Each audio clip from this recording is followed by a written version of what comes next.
Bayangkan, di sebuah tanah hijau yang subur, dikelilingi pegunungan yang megah dan aliran sungai yang jernih, pernah berdiri sebuah kerajaan besar.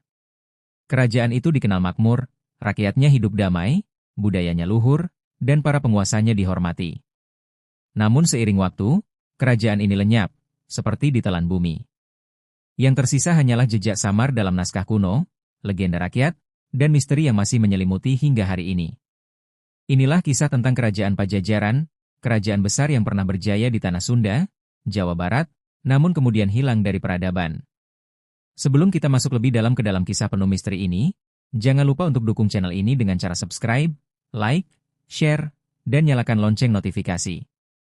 Dukungan kalian adalah semangat bagi kami untuk terus menghadirkan cerita-cerita sejarah, legenda, dan misteri Nusantara yang penuh makna. Kalau sudah, mari kita mulai perjalanan ini. Bagian 1 Tanah Sunda, awal mula Jawa Barat. Jauh sebelum nama Jawa Barat dikenal seperti sekarang, wilayah ini disebut Tatar Sunda. Sebuah wilayah luas yang membentang dari ujung barat Pulau Jawa sampai ke perbatasan Jawa Tengah. Alamnya kaya raya, gunung berapi yang subur, sungai yang mengalir deras, hutan lebat penuh satwa, dan pesisir pantai yang indah. Kehidupan masyarakat Sunda kuno terikat erat dengan alam. Mereka mengandalkan hasil bumi, bercocok tanam padi, serta hidup dalam komunitas kecil yang harmonis. Dari sinilah lahir peradaban-peradaban awal yang kelak melahirkan kerajaan besar. Menurut naskah kuno seperti Carita Parahyangan, kerajaan pertama di tanah Sunda adalah Tarumanegara, abad ke-4 sampai abad ke-7. Tarumanegara terkenal dengan rajanya, Purnawarman, yang meninggalkan prasasti-prasasti beraksara Pallawa di berbagai tempat di Jawa Barat. Dari prasasti inilah kita tahu bahwa sejak ratusan tahun lalu, wilayah ini sudah memiliki sistem pemerintahan dan peradaban maju. Namun setelah Tarumanegara runtuh, muncullah kerajaan baru yang lebih berakar pada budaya Sunda. Kerajaan itu dikenal sebagai Sunda, dan dari sinilah jejak menuju Pajajaran dimulai. Bagian 2 Lahirnya Pajajaran. Kerajaan Sunda berdiri sekitar abad ke-7 Masehi, berpusat di Pakuan. Dalam perkembangan sejarah, kerajaan ini sering disebut dengan nama Kerajaan Pajajaran. Kata Pajajaran sendiri berasal dari filosofi hidup orang Sunda, hidup sejajar, selaras, tidak meninggi atau merendahkan. Kerajaan ini mencapai puncak kejayaannya di bawah pemerintahan Sri Baduga Maharaja atau yang lebih terkenal dengan sebutan Prabu Siliwangi, memerintah sekitar 1482-1521.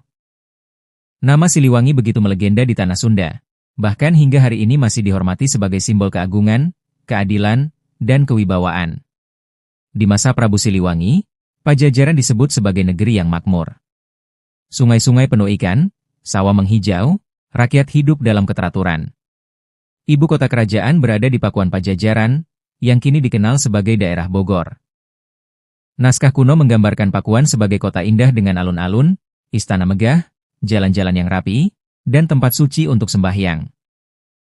Tidak hanya itu, para duta asing dari Malaka, Portugis, hingga India pernah datang ke Pajajaran, membuktikan bahwa kerajaan ini punya hubungan internasional.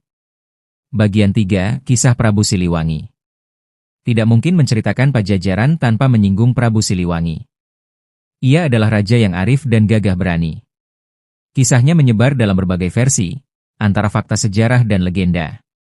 Nama, Siliwangi, konon berasal dari kata Silihwawangi, yang berarti pengganti yang harum, melanjutkan kejayaan raja-raja sebelumnya. Di masa pemerintahannya, Pajajaran mencapai puncak keemasan. Legenda menyebutkan, Prabu Siliwangi memiliki pasukan harimau sebagai simbol kekuatan. Bahkan dalam cerita rakyat, setelah wafat ia tidak benar-benar meninggal, melainkan moksa, lenyap bersama pasukannya di hutan, meninggalkan jejak misterius. Karena itu, banyak masyarakat Sunda masih menyebut Prabu Siliwangi sebagai raja yang tidak mati, melainkan bersemayam di alam gaib. Kebijakan pentingnya antara lain membangun irigasi, memperkuat pertanian, serta menjalin diplomasi dengan kerajaan lain. Tidak heran, masa ini dianggap sebagai puncak peradaban Sunda. Bagian 4 Pajajaran dan Kerajaan Islam. Namun kejayaan itu tidak berlangsung selamanya. Abad ke-15 dan ke-16 menjadi masa penuh perubahan di Nusantara. Gelombang penyebaran Islam mulai masuk dari pesisir utara Jawa, Sumatera, hingga Maluku. Di saat Pajajaran masih memegang teguh kepercayaan Sunda Wiwitan dan Hindu Buddha, kerajaan-kerajaan Islam mulai bangkit. Salah satunya adalah Kesultanan Banten dan Kesultanan Cirebon, yang kelak menjadi faktor utama runtuhnya Pajajaran. Awalnya, Pajajaran menjalin hubungan baik dengan kerajaan Islam. Namun seiring waktu, perbedaan agama, perebutan wilayah perdagangan, dan politik kekuasaan membuat konflik tidak bisa dihindari. Puncaknya adalah ketika Banten di bawah pimpinan Sultan Maulana Hasanuddin menyerang Pakuan Pajajaran pada tahun 1579. Serangan ini berhasil memporak-porandakan ibu kota kerajaan. Sejak saat itu, Pajajaran benar-benar runtuh, tidak pernah bangkit lagi. Bagian 5, Misteri runtuhnya Pajajaran. Yang menarik, tidak banyak catatan detail tentang bagaimana Pajajaran runtuh. Sejarahnya seperti diselimuti kabut misteri. Ada yang mengatakan, rakyat Pajajaran tidak sepenuhnya musnah. Mereka mundur ke pedalaman, menjaga budaya Sunda agar tetap lestari. Ada juga cerita bahwa sebagian rakyat berpindah ke Bali, membawa tradisi Hindu-Buddha. Yang paling terkenal adalah mitos tentang Prabu Siliwangi dan pasukan harimau. Saat Pajajaran diserang, konon Siliwangi memilih moksa, hilang bersama prajuritnya, berubah menjadi harimau jadi-jadian yang menjaga tanah Sunda. Jejak peninggalan Pajajaran pun sedikit sekali. Hanya tersisa naskah-naskah kuno, cerita rakyat, dan beberapa situs arkeologi seperti batu tulis di Bogor. Batu tulis inilah yang menjadi semacam prasasti terakhir Pajajaran, berisi penghormatan kepada Prabu Siliwangi. Bagian 6, Warisan Pajajaran di Tanah Sunda. Meskipun kerajaannya hilang, warisan Pajajaran masih hidup dalam budaya Sunda sampai sekarang. 1. Bahasa Sunda. Bahasa ini adalah salah satu peninggalan terpenting. Walau mengalami perkembangan, banyak kosakata Sunda kuno yang berasal dari masa Pajajaran. 2. Filosofi hidup. Orang Sunda masih memegang teguh ajaran Sili Asih, Sili Asah, Sili Asuh, saling mengasihi, saling mengajari, saling membimbing. Filosofi ini mirip dengan makna Pajajaran, hidup sejajar dan harmonis. 3. Kesenian. Wayang golek, angklung, tari-tarian tradisional, semuanya berakar dari peradaban Sunda kuno. 4. Situs sejarah. Batu tulis di Bogor, situs Kabuyutan, dan berbagai peninggalan arkeologi di Jawa Barat masih menjadi saksi bisu kejayaan Pajajaran. Bagian 7, misteri yang belum terpecahkan. Sampai hari ini, ada banyak misteri tentang Pajajaran yang belum terjawab. Di mana tepatnya letak ibu kota Pakuan? Sebagian ahli meyakini di Bogor, namun belum ada bukti arkeologis yang lengkap. Apakah benar Prabu Siliwangi moksa? Bagi masyarakat Sunda, kisah ini lebih dari sekadar legenda. Banyak tempat keramat dipercaya sebagai petilasan Siliwangi.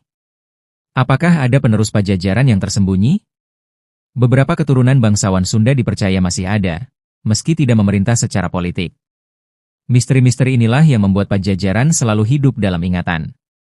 Penutup kerajaan yang hilang, tapi abadi. Kini, Jawa Barat modern dengan kota-kota besar, jalan tol, dan hiruk-pikuk kehidupan mungkin sudah jauh berbeda dari masa Pajajaran. Namun jika kita telusuri lebih dalam, roh Pajajaran masih bernafas di setiap sudut tanah Sunda. Setiap kali kita mendengar kisah Prabu Siliwangi, setiap kali kita menonton wayang golek, atau bahkan ketika kita berbicara dalam bahasa Sunda, sesungguhnya kita sedang merawat warisan kerajaan yang pernah hilang itu. Kerajaan Pajajaran memang runtuh, tetapi nilai-nilai luhur yang diwariskannya tetap abadi dalam jiwa orang Sunda. Dan mungkin, inilah takdirnya. Meski hilang dari peta politik, Pajajaran hidup selamanya dalam budaya dan misteri.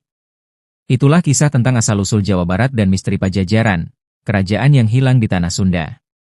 Kalau kalian suka dengan kisah ini, jangan lupa untuk dukung channel ini dengan cara subscribe, like, komen, dan share agar lebih banyak orang yang mengenal sejarah dan budaya Nusantara. Sampai jumpa di cerita misteri berikutnya.